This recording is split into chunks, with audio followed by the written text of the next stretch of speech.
আসসালামু আলাইকুম সকলকে। এই দেখুন আমার ছাদে, আমি সিলেটে একটি চিলেকোঠায় থাকি। ছাদে কেউ আসে না, আমি একাই থাকি। এটা হচ্ছে টবে পুদিনা গাছ। বৃষ্টি হওয়াতে এগুলো খুব সতেজ হয়ে গেছে।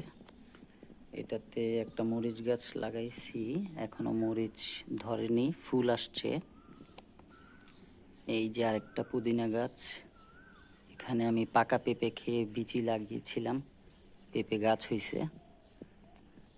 এই পেঁপে গাছটাকে কোনো একটা টবে বসাবো, বড় একটা টবে।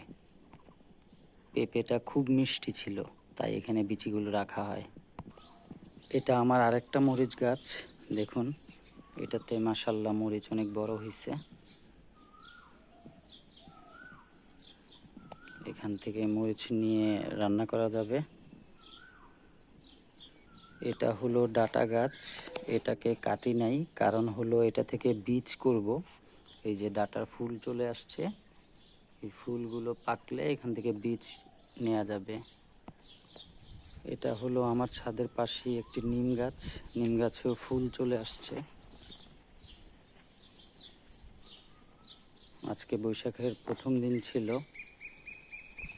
সিলেটে একটা মজা হচ্ছে, সারা দিন রোদ থাকলেও রাতে সন্ধ্যার পর থেকে কখনো না কখনো বৃষ্টি আসবেই, এবং বৃষ্টি এসে পুরো এলাকা ঠান্ডা করে দিয়ে দেয়। ওকে, সকলে ভালো থাকবেন। আসসালামু আলাইকুম।